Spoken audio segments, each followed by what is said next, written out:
Hi, Fred. Good to see you. Hello, Peter. So, we're hopefully going to start our little Friday evening chat, Friday with Fred, where we explore the most interesting problems that society faces. And I thought this week it would be great to talk about the budget. Everybody's talking about Rachel Reeves and what she's planning to do. I mean, all the pundits I see have been going on and on about whether there's going to be an income tax rise. Probably not. She's backtracked. She's run many things up the flagpole, capital gains tax, inheritance tax, national insurance expansion to all those lawyers and limited liability partnerships, all kinds of weird stealth taxes, reform of ISAs, restrictions on pension tax relief. So there's a whole range of things. We might even see things like, we're certainly not going to see any spending increases. We're probably going to see some kind of mobility scheme crackdowns. But all of this is not going to even begin to touch the surface. So in your opinion, why is Rachel Reeves going to fail? Well, what you're summarizing is the chaos that necessarily arises from the fact that no political party, no politician actually knows how to solve our problems, whether it's the housing affordability or reducing inflation. They are all making promises that if elected to Parliament, they know how to solve the problem. Except that when they get elected to Parliament, they just continue with the same set of policies that continue to fail. So Rachel Reeves, whatever the combination of policies she does come up with, will not deliver the sustained growth which she claims to be the primary goal of the Labour government in Britain. The big question is, why is it that governments of all political persuasions persist in failing? Why can't they finally solve the problems that have been with us literally for hundreds of years? And until they come to terms with the reality that they are using tools that are programmed to fail, they're designed to fail. Until they accept that, they will continue to lie to the public and create the distrust that eventually leads to people going to the extreme right or the extreme left, believing that maybe what we need is some kind of radical departure from the present. If you want to know why the system is designed to fail, I can tell you. I'm all ears, Fred. Why is the system designed to fail? Okay. First of all, think in terms of the market economy.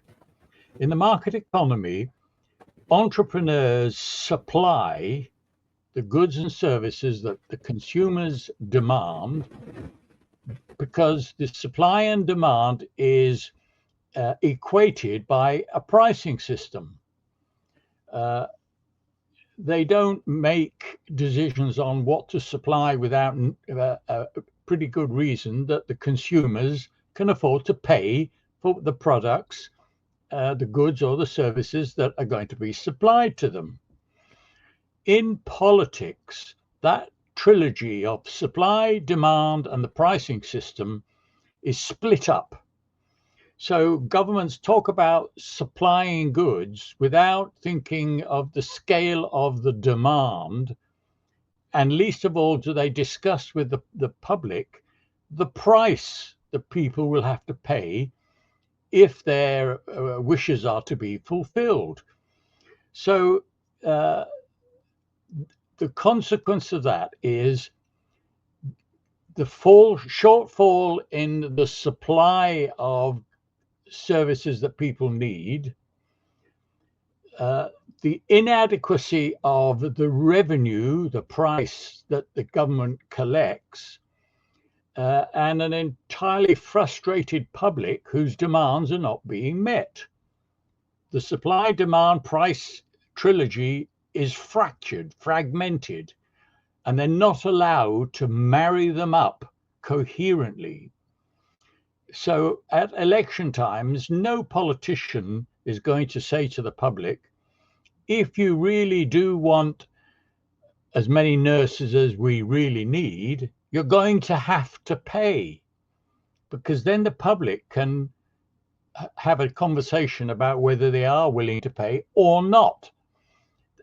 No politician will broach that subject. It's a sensitive matter for a very good reason. The reason is a historical one. Look, people who go to work produce enough to pay for all the public goods that they want.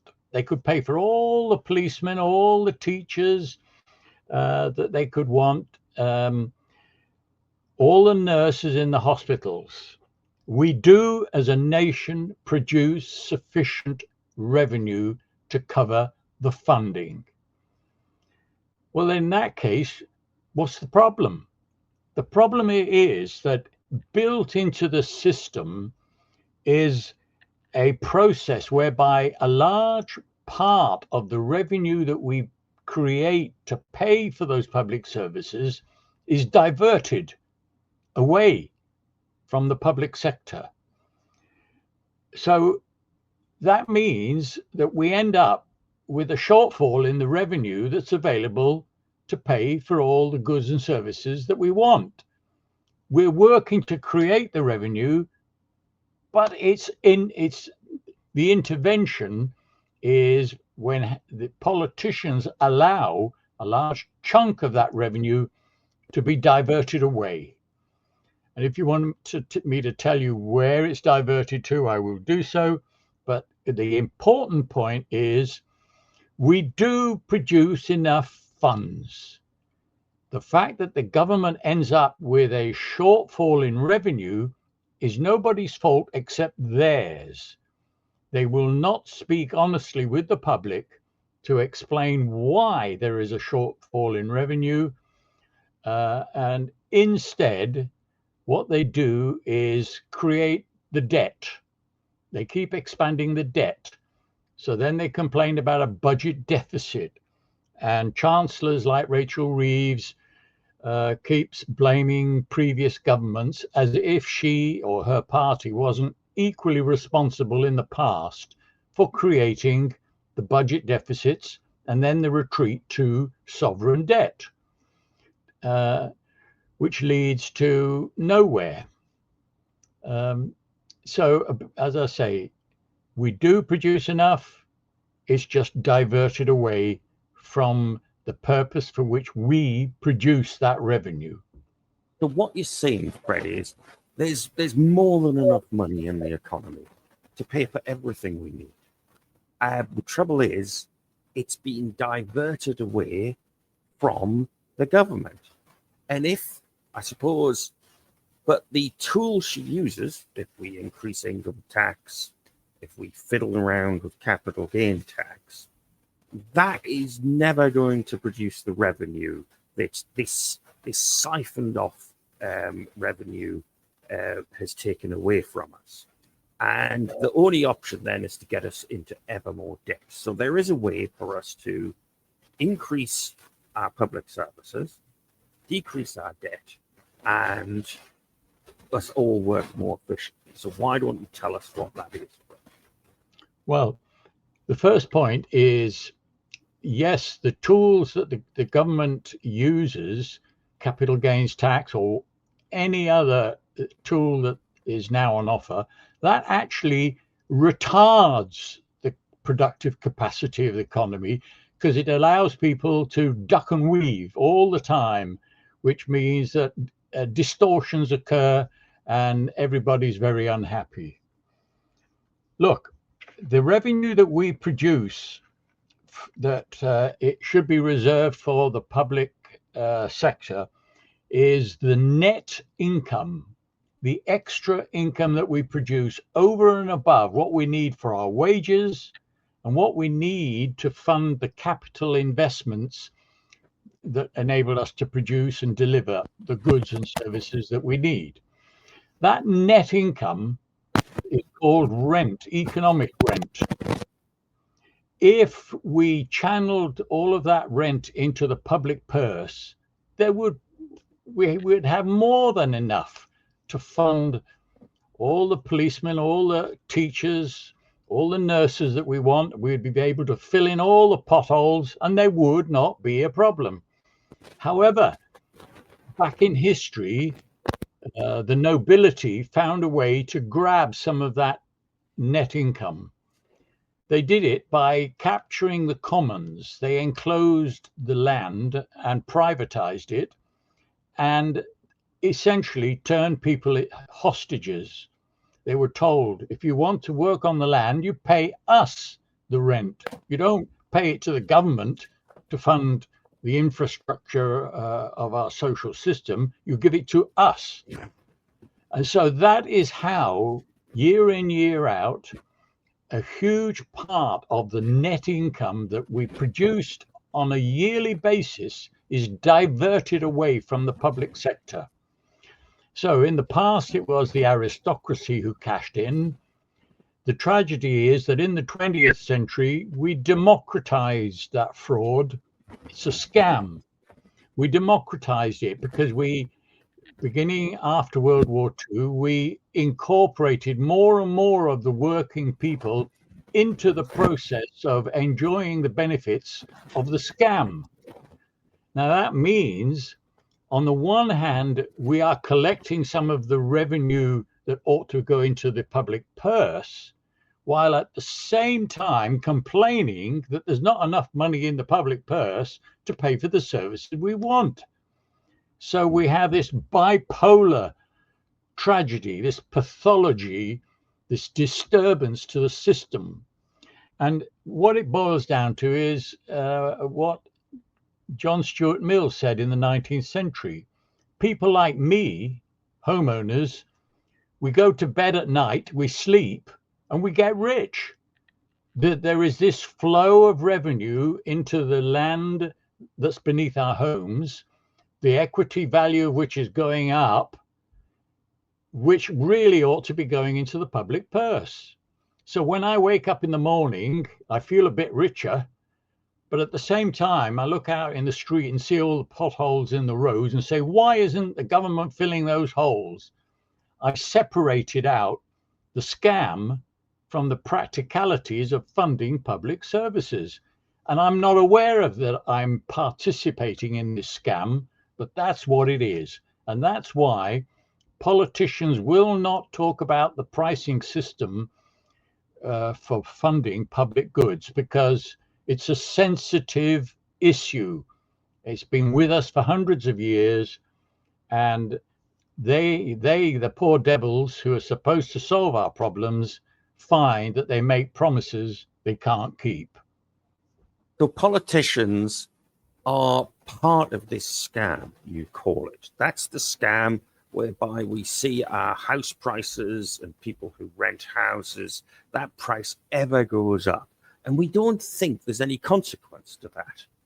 But actually, that money, the rise in these rents of all kinds, it's not just the house prices, that's being robbed from the public purse. And therefore, our only option is to put in inefficient taxes that don't really solve the problem anyway. It actually makes it worse. That's the outcome. And the tragedy, and it's an awful one, it's enough to bring tears to your eyes. What the governments end up doing is pushing part of the cost of today's public services onto people who don't vote, who don't have a voice in the matter. Who are they? They are children who've not yet been born, who are being made to carry the cost of part of the services that we are enjoying today. this is a human tragedy. It's everything that's against what we believe humanity is about. We think that as parents, we want to leave a better world for our children in the future. Instead, we are leaving a worse future for our children because we're making them pay the cost of the debt that we are using today to fund public services. So we're reneging on our responsibilities to ourselves to be consistent in the pricing of public goods, and we're double crossing the unborn generations of children who are being lumbered with this sovereign debts. So Rachel Reeves will never tackle this economic rent question to take revenue from that. She's just going to mess around with how she extracts the real work that people do from income tax, and she's going to borrow ever more money. Now, here's the one, Fred. According to your theory, Rachel Reeves is going to fiddle while Rome burns, but in a few months' time, maybe a year's time, we're going to face a real economic meltdown. How's Rachel Reeves going to tackle that, if she ever is? Well, she isn't. One of our problems is what I call political paralysis. At the end of the last 18 years cycle, the Labour government, headed by Gordon Brown, ended up saying, oh, well, all we do is pump more money into the system. So they increased the debt, hoping that to put a cushion underneath the crashing banking system. The banks were too big to fail, they said. So let's rescue them. So they rescued the banks, but that left us with 10 years of austerity. They didn't know how to rebuild out of that crisis. They don't have the vision. They're programmed to stay within the failed system. And so when it happens again in the next 12, 18 months, who is Rachel Reeves going to blame? Well, they won't be in the blame game. They'll be in the business of trying to rustle up more money. But this time is going to be different because it's not just the banks that are too big to fail. It will now be the governments with their huge sovereign debts that owe as much in debt as we can produce in a year.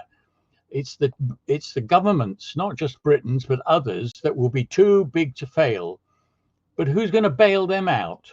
Well, they'll turn to the central banks, hoping to print more money to bail them out. But that will just be money lost in inflation. And well, that we're now on to another topic. But she won't know how to constructively navigate through the chaos. Thanks, Fred. So there is a solution, but no politician will ever tackle it.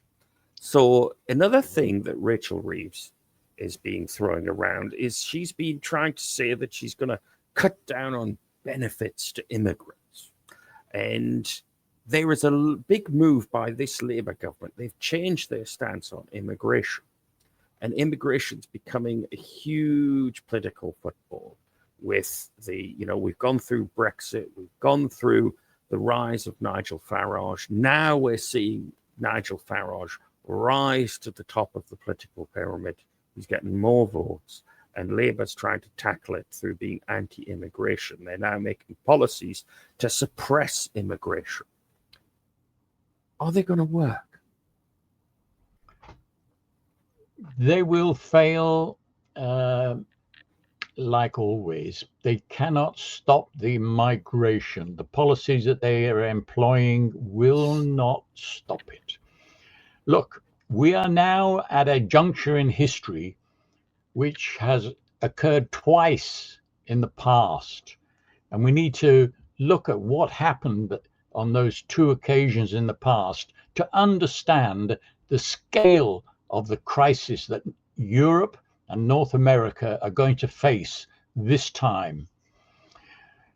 We need to go back to the first incident, which was around 1200 BC. The migrants sailed down the Mediterranean from the west. They landed in ancient Egypt and in Mesopotamia that included Babylon. And those civilizations collapsed under the weight of the migrants. The second occasion was in the 4th and 5th century AD. This time the migrants rode on horseback from the north. They sacked the city of Rome, and the western end of the Roman Empire collapsed. Now, we are in that situation today. The fragility of our civilization is such that already we're saying we can't cope with the relatively low level of immigrants that are landing in Italy, Greece, Spain. When the next economic crash occurs and millions start pouring out of sub-Saharan Africa heading north, the sheer weight of the numbers will just be impossible to handle, and our civilization is destined to collapse. But our politicians have no inkling of that. So when Nigel Farage says he's going to stop them by withdrawing from the European Convention of Human Rights, he's talking from the position of ignorance, frankly. He hopes he thinks he can stop them. He won't be able to, because he doesn't understand the nature of the problem of what's driving people out of Africa. And until we solve that problem, the problem of full employment and prosperity in Africa, we're not going to stop these people in desperation heading north. So your thesis, let me just clarify it for the listeners, that when this economic recession or even depression or even super depression comes, it will unequally affect people around the world, the people in sub-Saharan Africa, people in areas which are facing both an environmental crisis but also an economic crisis. They're going to be hit much harder. They're going to be getting very desperate. And we don't realize how that crash, it will affect us heavily, but it's going to affect the poor people of North Africa much harder. Yes, and Latin America too. So the level of desperation is going to be such that nothing is going to stop those boats sailing into the southern European countries and then them spreading across the European continent. Not until our politicians understand that it is the model of economic development in Africa today that is contributing to the desperation of these people, that's causing many of them to move north. Not until we come to terms with that reality can we end up stopping them. So by rights, what should be done is that our politicians should be going to the African countries and their governments and explaining to them, look, you need a model of economic development that raises people's living standards and that restores the right of people to remain in their home communities.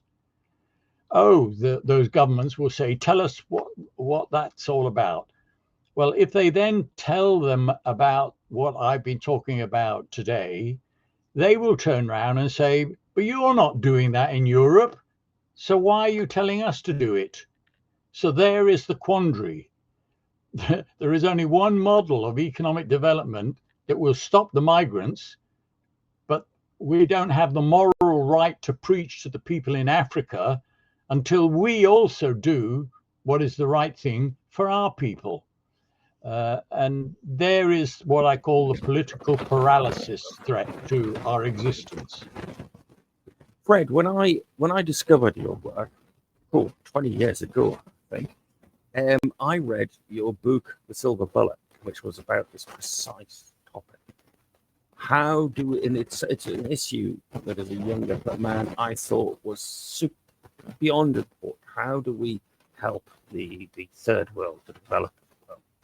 And I looked into all of the different people, the economic hitman and all these things, which showed that much of the development was a scam, but I never realized the underlying problem, that everything we do to Africa or South America is essentially increasing their living costs, but decreasing the wages of the poor.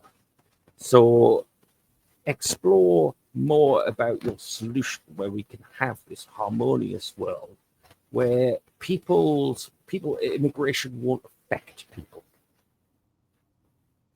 Well, you see, the problem goes back to colonialism. Under colonialism, the strategy was to extract from what we now call the global south. It used to be the third world. Our corporations extract the rents out of those countries and bring them back to Europe and North America. Well, in other words, those countries are being marooned into a state where they don't have this net income that they could invest in the public sector to improve the opportunities for education and the health of the working people, which would lead to the innovations and the development that would spark the new prosperity that they need, which would keep their people living back home. Take away the incentive to go and try and make some money out of the benefit system in Europe. So it was Europe and the Western corporations that were successfully, through commerce, extracting the global rents, the natural resources mainly. And then our academics have the cheek to turn around and talk about the problem of the global south as their term is a resource curse. These countries have a resource curse, but the resources are not a curse. The curse is on them, imposed by the rich nations, which extract the funds that they need to invest in their infrastructure. And so that comes back full circle to that's what's driving them out. And now we're going to pay the price in European civilization. So is what you're seeing is Africa, South America, they've got more than enough money to look after themselves. The problem is this magic economic rent is being extracted into the Western system. It incentivizes the most appalling tax dodging, criminality, bad governance, because that's where the money that funds bad governance, dictators, crime comes from. And until we can show the world that having a system that extracts for the public benefit this economic rent, it's always going to be bad. Now, over the years, I've looked into this and I've seen that those countries that do extract some economic rent for public benefit, places like Botswana, used to be Libya, they do a little bit better, but it's a very inefficient system. How do we make that system work? What's the change of mindset we need? Well, that's the ultimate question.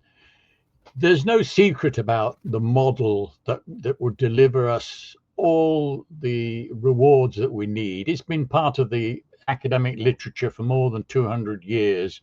And we have enough Nobel Prize winners today, like Joseph Stiglitz, who will confirm that, yes, the theory is correct. And there are empirical examples, Denmark, Taiwan, you mentioned Botswana, where to a degree, the focusing on the rent has helped the development of those peoples. What's going to turn the thing around? We've come back to Rachel Reeves. I wrote to her while she was in opposition and I said, look, Rachel, you're better off not winning the next election, because you're going to get blamed for the collapse of the British economy at the end of the current 18-year cycle. Of course, I didn't get an answer from her, because she's part of the problem. They don't want to talk about it. So how do we break through the barrier, the psychology that's blocking the discussion? In the end, it's going to be ordinary people using their smartphones, using the YouTube and so on, to communicate with each other, to begin the conversation, which, if it scales up to a large enough number of people, will then be viewed seriously by the politicians, the lawmakers, and the academics, so that they begin to talk about it as an option to solve our problems. But in the meantime, institutions like the IMF and the World Bank are still turning out the standard failed doctrines. They use nice words, which mean nothing, which can't be converted into real action. And as a consequence, we see with the environmental issue, which has been a hot topic for 60 years, if not more, they still haven't got round to practical solutions that can bring the climate crisis back under control. So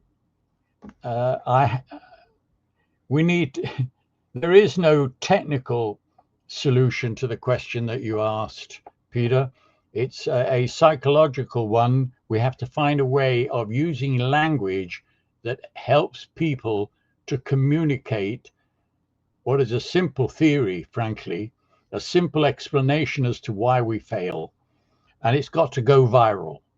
The message has to be broadcast on a global scale, to the point where the politicians end up saying, oh, God blimey, we better come to terms with this reality. Now, Fred, there's one policy it's been going around the internet quite a lot, and some people have had many views on the left saying we're going to have a wealth tax, and a lot of people, the Green Party leadership, are talking about wealth taxes. People are saying there could be a mansion tax by Rachel Reeves on homes more than £3 million or something like that. Why is that such a narrow view and not what you're saying? Because it's not practical, so that nothing's going to actually happen. It can't happen. A wealth tax means taxing people who are productive, who add to the wealth of the nation, who go to work and earn their wealth. Well, why are we singling them out rather than just the people who go to sleep at night and get wealthy because income is being transferred to them because they happen to own one of the assets that generates rent? The wealth tax concept is a non-starter. It actually adds to the damage done. It forces people to relocate into the Gulf states where there is no wealth tax. It's all ducking and weaving and distorting the economy and creating the chaos. So it just doesn't, in the end, there is no wealth tax. So the intellect, it's a lot of hot air. It makes the politicians sound good. We consider that the concept of a fair tax. The wealthy should pay their fair share. What is fair? How do you turn into a law this concept of a fair tax on wealth? Is it 1%, 2%, 10%? It's a language that takes us down rabbit holes and we end up going nowhere. So to encapsulate your work, true capital, wealth, can be really productive. We want people to put their wealth into productive activities. But monopolistic, where money's invested in monopolies into seeking this economic rent, that is what kills economies. That is what stifles us all. That's what makes us poor. It causes problems. How, if you were Chancellor, how would you change the economy? Well, it's not me changing the economy, it's changing the way we raise the revenue. So in Britain, we can go back 110 years and we can see that the Liberal government then, of which Winston Churchill was a member, who drafted a budget to tackle this issue. Throughout Britain, they valued the land separately from the buildings because the buildings weren't going to be taxed.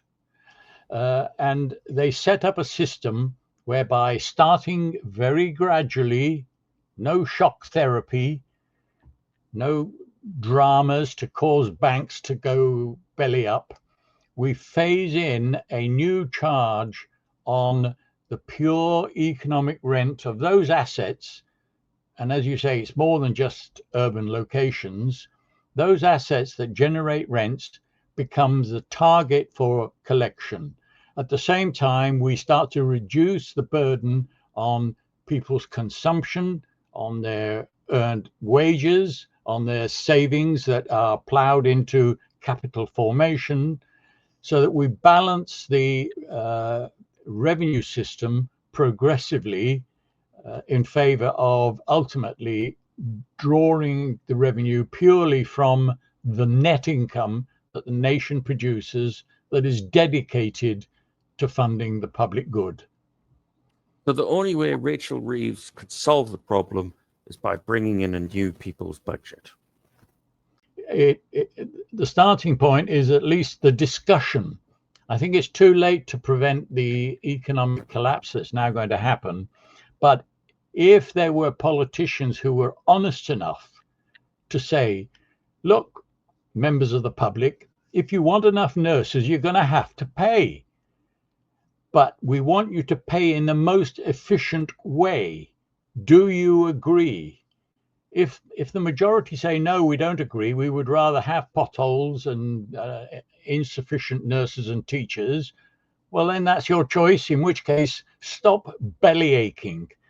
If you do want those services, then we have to explain to you the efficient way to fund those services.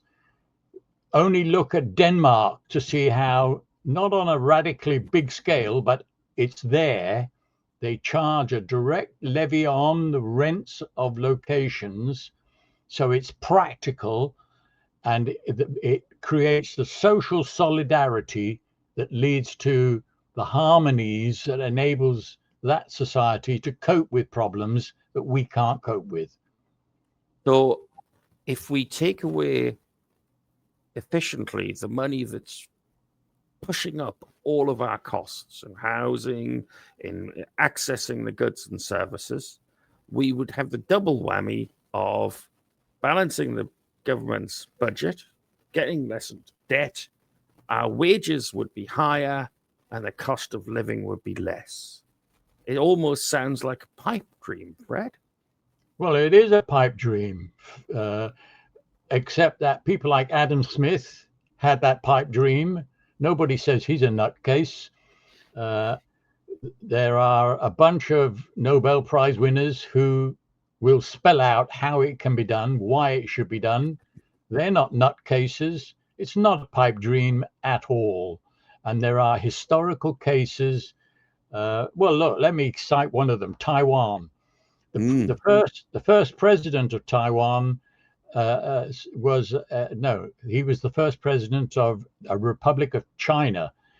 His political party was driven off mainland China by the communists, and they ended up on this island called Formosa, where they instituted the land and tax reform.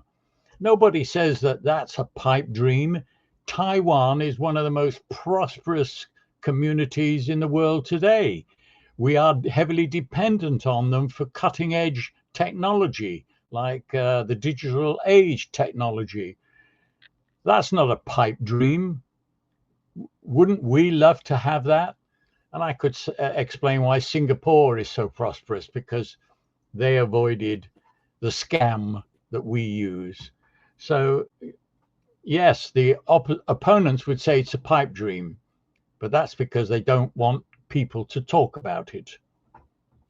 So, wrapping up, Fred, our audience, we want to tell you there is an easy solution to our budgeting problem, our debt problem, the immigration problem we face, all of our problems. But in that, we're going to have to realize we're going to have to stop benefiting from the rise in house prices, the rises in the cost of living, the monopolies. You can't have free cash anymore. You have to pay for what you receive. Fred, any final thoughts yourself? No, but if anybody sends some questions added to your video, perhaps we can address them at a later date. Absolutely. In the chat below, put all your comments. I will select them for Fred to consider and to do in a future video. Anyway, it was great to talk to you, Fred, and hopefully we'll talk soon. Thank you, Peter. Goodbye.